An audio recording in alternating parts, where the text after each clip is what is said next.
엔비디아 주가가 3% 가까이 오르며 사상 처음으로 시가총액 5조 달러를 달성했습니다. 구글 알파벳의 분기 매출이 처음으로 1,000억 달러를 기록하며 클라우드 매출은 33%, 월간 활성 이용자 수도 6억 명을 넘어섰습니다. 메타가 호실적을 발표했음에도 법인세 폭탄으로 이익이 줄며 시간외에서 8% 가까이 급락하고 있습니다. 진하게 내린 뉴욕 한 잔, 뉴스프레소입니다. 연일 최고치 랠리를 이어갔던 뉴욕 증시. 장중까지 전일에 이어 강세를 보이던 시장은 FOMC 결과와 파월 의장의 연설을 소화하며 하락 전환됐습니다. S&P 500 지수는 보합권에, 나스닥은 엔비디아 덕분에 0.55% 오르며 최고치 경신을 이어갔습니다. 먼저 FOMC 결과 요약입니다. 예상대로 기준금리는 25bp 인하, 이제 3.75에서 4% 사이로 조정됐습니다. 또 시장이 관심을 가졌던 QT는 12월 1일부로 종료하겠다고 발표했습니다. 다만 연준 내 분열은 여전히 드러나는데요. 스티븐 미란 이사가 50bp 인하를 주장하며 반대표를 던진 한편 제프리 슈미드 세인트루이스 연은 총재는 동결을 주장했습니다. 양방향에서 이견이 나왔기에 12월 인하 여부를 확신하기 어려운 상황. 해당 내용이 담긴 성명서가 공개되며 안 그래도 꺾여있는 자신감에 결정타를 날린 건 파월 의장의 기자회견. 12월 추가 인하가 확정된 건 아니라고 발언한 겁니다. 인플레이션의 상방 리스크와 고용시장의 하방 리스크가 동시에 열려있는 만큼 정책금리 역시 중립에 있어야 한다는 건데, 이는 즉 12월에 금리를 내리지 않고 기다려야 될 수 있다는 의미로도 해석되죠. 해당 발언이 전해진 직후 추가 인하에 대한 자신감이 급격하게 줄어들며 국채금리는 상승, 주식시장은 하락으로 방향을 틀었습니다.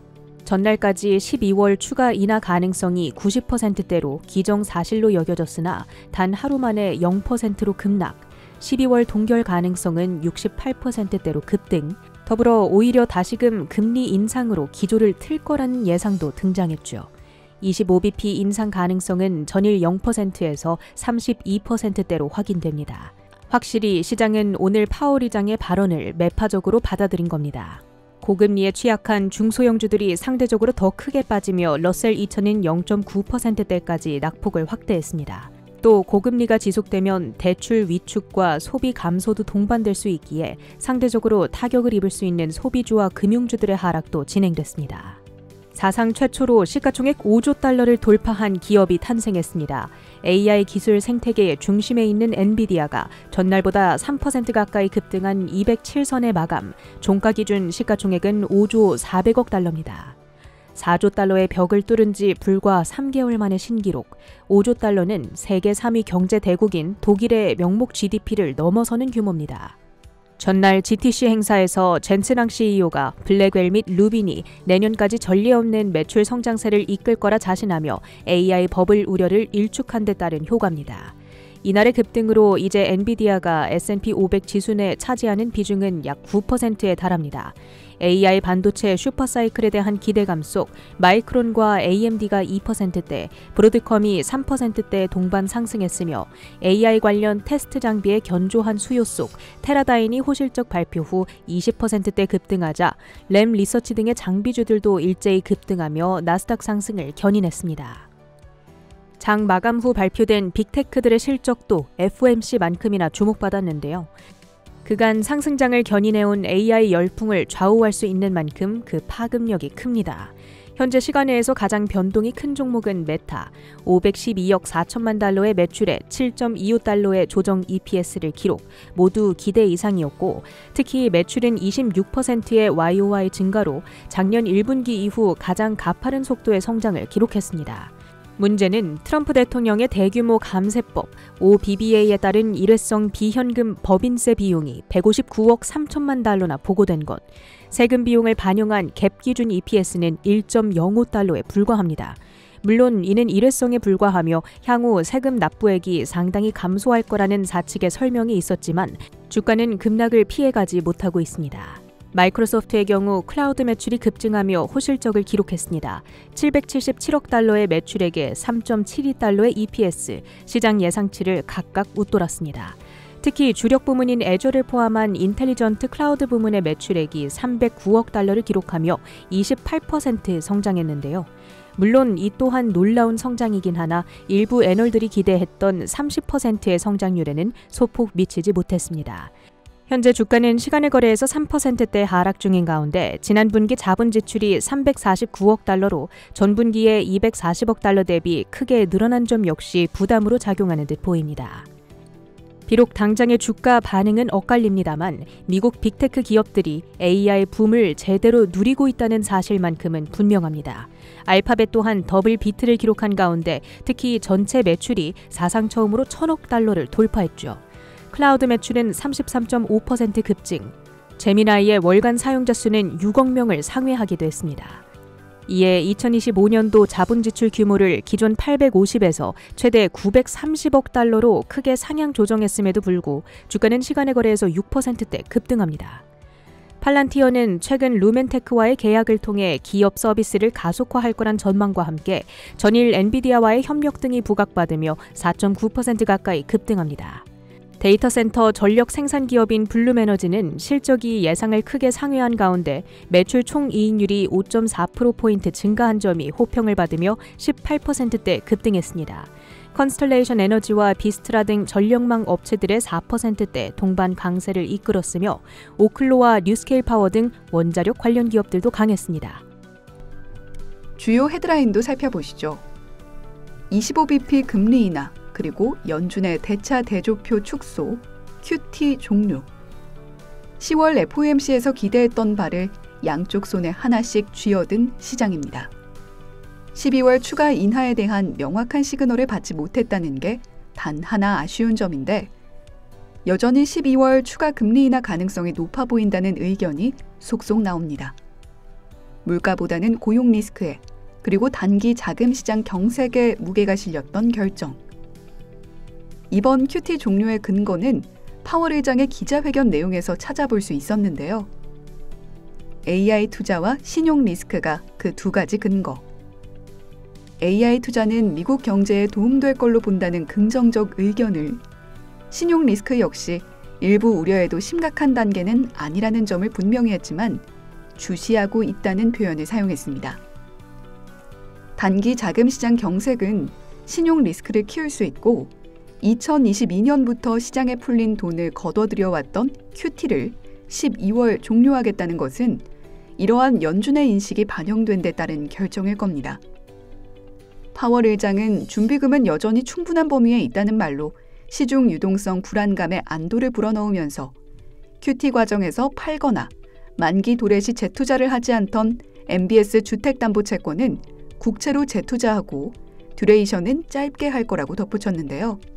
MBS가 부동산 시장 관련 자산인 만큼 이 비중을 줄이고 국채 비중을 늘리는 건 경기 변동 위험을 줄이는 한편 필요할 때 유동성을 빠르게 공급하겠다는 의미죠. 시간이 지나면 대차 대조표를 경제 규모에 맞게 유지하겠다라는 언급도 있었는데요. 이는 단순히 QT를 종료하는 데서 그치지 않고 오히려 경제 규모에 맞게 시중에 돈을 더 풀 수도 있다는 시그널일 수 있다는 분석도 일각에서 나옵니다. 연준이 선택할 수 있는 카드가 하나 더 늘어난 셈이죠. 실제로 FOMC 당일 단기 자금 시장, 연준의 영레포 대출 창구 SRF 이용 규모가 오전에만 100억 달러를 넘어서며 4개월 만에 최고 수준을 기록했는데요. 은행들이 단기적으로 달러를 빌려 유동성을 확보하려는 수요가 컸다는 증거입니다. 시중 유동성에 대한 긴장감이 고조됐던 FOMC 직전의 모습인데 유동성 공급의 불안을 싣고 시장은 좀 더 높은 곳으로 향할 수 있을까요?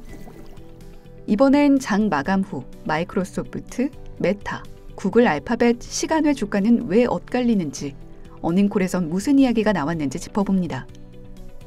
우선 마이크로소프트는 시간외 3% 넘게 하락 흐름을 벗어나지 못하고 있는데요. 마이크로소프트, 하필 실적 발표를 몇 시간 앞두고 애저 서비스가 중단되는 사태를 겪었죠.